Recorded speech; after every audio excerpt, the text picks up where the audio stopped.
Hello friends, art of education में आपका welcome है। आज फिर मैं एक न्यू अपडेट के साथ आ गई हूँ। आज का जो अपडेट है वो एनसी वेब एडमिशन के रिगार्डिंग है। तो मैं आपको बता दूं कि डीयू के एनसी वेब कॉलेजेस के एडमिशन फॉर्म्स निकल चुके हैं।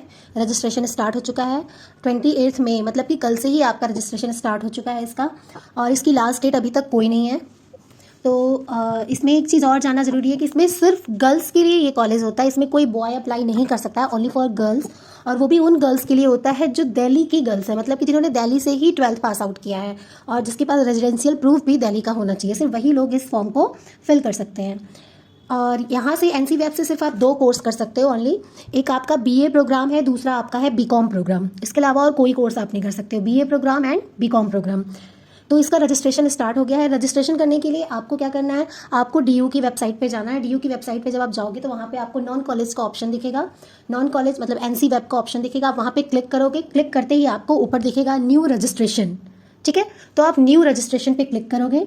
न्यू रजिस्ट्रेशन पे क्लिक करते ही आपको सबसे पहली चीज़ कुछ डॉक्यूमेंट ऐसे हैं जो बहुत ही इंपॉर्टेंट है, जो कि इसमें बताया गया है। एक तो आपका 12th का मार्कशीट, दूसरा आपका ईमेल एड्रेस, और इसमें ये भी कहा जा रहा है कि इस फॉर्म को आपको गूगल क्रोम से अगर फिल करें तो ज़्यादा आपके लिए अच्छा रहेगा। ठीक है, तो आपका जो है जितने भी आप यहाँ पे न्यू रजिस्ट्रेशन पे जब क्लिक करोगे तो न्यू रजिस्ट्रेशन में सबसे पहले आपको अपना नेम डालना होगा। नेम के बाद आप अपनी ईमेल आईडी एंटर करोगे, ईमेल आईडी ऐसा जो वर्किंग हो। ठीक है, उसके बाद फिर आप अपना पासवर्ड बनाओगे। ठीक है, पासवर्ड बनाओगे, आप मोबाइल नंबर डालोगे। ठीक है, और उसके बाद आप कैप्चर ये डालोगे। ठीक, फिर आप रजिस्टर्ड पे क्लिक कर दोगे। आप जैसे ही रजिस्टर्ड पे क्लिक करोगे आपके ईमेल आईडी पे आपको एक ओटीपी मिलेगा। उस ओटीपी को आप यहाँ पे एंटर कर दोगे। एंटर करते ही आपका पासवर्ड क्रिएट हो जाएगा। अब इसके बाद आप लॉगिन पे जाओगे। लॉगिन पे आपको वही अपनी ईमेल आईडी डालनी है, रजिस्टर्ड ईमेल आईडी जो आपने अभी डाला था रजिस्ट्रेशन के वक्त, और जो पासवर्ड आपने बनाया है वो पासवर्ड आप यहाँ पे एंटर करोगे। ठीक है, तो इससे क्या होगा, आपका लॉगिन हो जाएगा, आपका एनसी वेब का फॉर्म खुल के आ जाएगा आपके सामने। तो आपको नेक्स्ट क्या करना होगा कि आप जैसे ही रजिस्ट्रेशन करोगे, लॉगिन करोगे, आपके पास डॉक्यूमेंट कौन कौन से होने चाहिए, कौन कौन से डॉक्यूमेंट रिक्वायर्ड है इस रजिस्ट्रेशन के लिए, वो आप एक बार सुन लीजिए। सभी जितने भी आपके सर्टिफिकेट है, जैसे कि 10th का मार्कशीट, 12th का मार्कशीट, आपका आधार कार्ड, आपका फ़ोटो, आपका signature, voter ID card, SC ST OBC caste certificate, अगर कोई PWD है उसका कोई सर्टिफिकेट अगर है, तो इन सबको आपको फोटोकॉपी करा लेना है। और फोटोकॉपी करा के सब पे आपको खुद सिग्नेचर करना है। सेल्फ अटेस्टेड सारे डॉक्यूमेंट होने चाहिए। सेल्फ अटेस्टेड डॉक्यूमेंट आपके फिर स्कैन होके वो आपको रजिस्ट्रेशन फॉर्म में अपलोड करना होगा। समझ में आ गई बात? आपको किसी और से जाके अटेस्ट नहीं कराना है, आपको सेल्फ अटेस्टेड आपके ही सिग्नेचर उन सारे फोटोकॉपी पे होंगे, और उसके बाद आप उसको स्कैन करोगे। स्कैन करने के बाद आप उसे रजिस्ट्रेशन फॉर्म में अपलोड करोगे।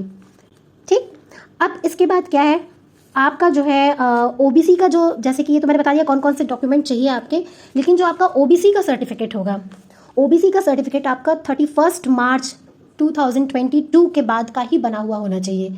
OBC का सर्टिफिकेट आपका 31 मार्च 2022 के बाद का ही बना हुआ होना चाहिए। ठीक है, वो भी सेंट्रल का।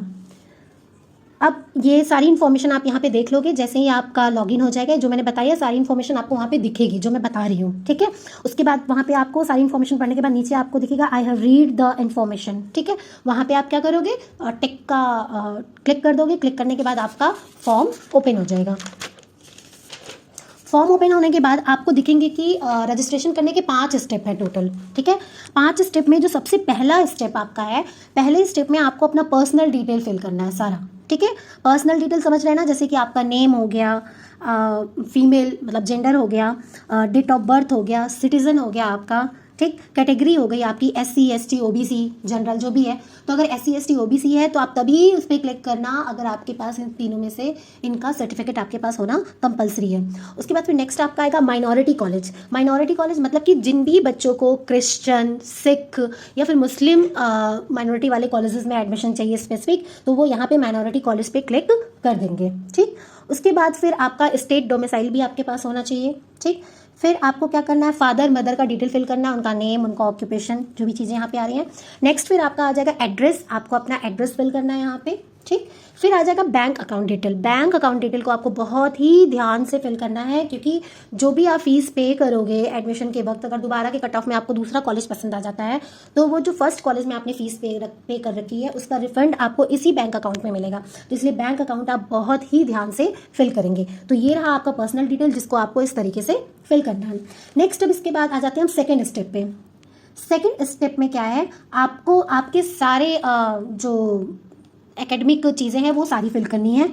एकेडमिक जैसे कि आपका 10th का मार्कशीट हो गया, ठीक है, 10th का मार्कशीट हो गया। उसके बाद फिर आपका 12th का जो मार्कशीट है, 12th के मार्कशीट के आपको सभी सब्जेक्ट्स के मार्क्स, यहाँ पे सारे ऑप्शन आपको दिखेंगे, ठीक है, कोई दिक्कत नहीं है, फिर भी मैं आपको बता दे रही हूँ। आपको 12th के सभी सब्जेक्ट के मार्क्स आपको फिल करने होंगे। मार्क्स वो भी सेपरेट, जैसे कि प्रैक्टिकल का 100 नंबर का पेपर होता है ना, जैसे 70 नंबर आपका थ्योरी होता है, 30 नंबर आपका प्रैक्टिकल होता है, तो ऐसे सेपरेट सेपरेट करके आपको सारे मार्क्स फिल करने हैं, ठीक। और बहुत ज़रूरी इस फॉर्म को फिल करने के लिए आप दोनों ही चीज़ों में पास हो, बहुत ज़्यादा ज़रूरी है कि आप थ्योरी में भी पास हो सेपरेट और आप प्रैक्टिकल में भी पास हो, ठीक। उसके बाद एनसीवैब का जो कट ऑफ बनता है वो बेस्ट 4 सब्जेक्ट को लेके बनता है। जैसे कि आपके पास 5 या 6 सब्जेक्ट होते हैं ना 12th में, लेकिन जो इसका जो कट ऑफ बनेगा एनसीवैब का वो बेस्ट ऑफ 4 सब्जेक्ट का बनेगा। तो बेस्ट ऑफ 4 सब्जेक्ट में आप कौन कौन से सब्जेक्ट के मार्क्स डालोगे? एक तो आपका कोई एक लैंग्वेज होना चाहिए, कोई भी एक लैंग्वेज, हिंदी इंग्लिश जो भी आपने 12th में पढ़ी है उस लैंग्वेज का आप मार्क्स डालोगे। प्लस आपका 3 डोमेन होगा।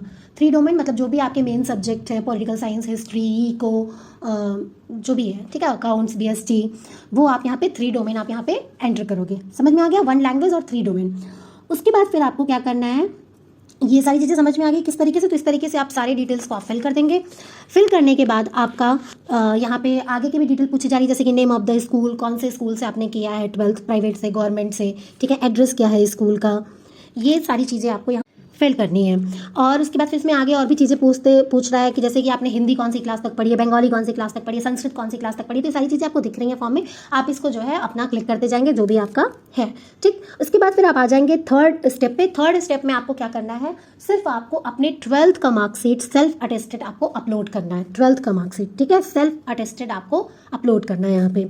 उसके बाद हम 4th स्टेप पे आ जाएंगे। 4th स्टेप में आपका क्या है, आपको अपने सारे डॉक्यूमेंट आपको अपने यहाँ पे अपलोड करने हैं, जो कि मैं पहले भी बता चुकी हूँ। सारे डॉक्यूमेंट जैसे कि आपका फोटो हो गया, पासपोर्ट साइज, सिग्नेचर हो गया, 10th का मार्कशीट, ठीक है, आपका 12th का मार्कशीट दोबारा से। उसके बाद फिर रेजिडेंशियल प्रूफ, आपका रेजिडेंशियल प्रूफ मतलब जैसे कि आधार कार्ड, वोटर आईडी कार्ड, जिस पे भी आपके घर का एड्रेस लिखा हुआ है, ठीक। ये सारी चीज़ें हैं आपकी जो कि आपको यहाँ पे फिल करना है। होप्स आप लोगों को समझ में आ रही है चीज़ें, कोई दिक्कत तो नहीं हो रही? कोई दिक्कत अगर हो रही है तो आप मुझे कमेंट बॉक्स में कमेंट करना। तो ये सारी चीज़ें हैं, जब ये सारा 4th स्टेप आप कर लोगे, सारे डॉक्यूमेंट को आप अपलोड कर दोगे, और डॉक्यूमेंट आपका क्या होना चाहिए, सेल्फ अटेस्टेड होना चाहिए। उसके बाद आपका पेमेंट का ऑप्शन आ जाएगा, आप वहाँ पे पेमेंट पे क्लिक करिए, पेमेंट करिए, आपका रजिस्ट्रेशन क्या हुआ, डन हो गया, ठीक है। एनसीवैब का रजिस्ट्रेशन अब आपका डन है। अब इसके बाद आपको वेट करना है कट ऑफ का। तो ये कट ऑफ जब भी निकलती है 20 जून, 25 जून, जब भी इसकी कट ऑफ आती है, कट ऑफ आएगी, कट ऑफ जब आएगी तो उसके आगे का प्रोसीजर मैं अपने नेक्स्ट वीडियो में बताऊंगी आपको। तो अभी आप अपने रजिस्ट्रेशन को डन कर लीजिए, और प्लीज़ मेरे चैनल को लाइक, शेयर और सब्सक्राइब ज़रूर करिए, जिससे मैं आपको आगे आने वाली अपडेट CUET से और DU के एडमिशन से रिलेटेड आपको आगे दे सकूं। Thank you.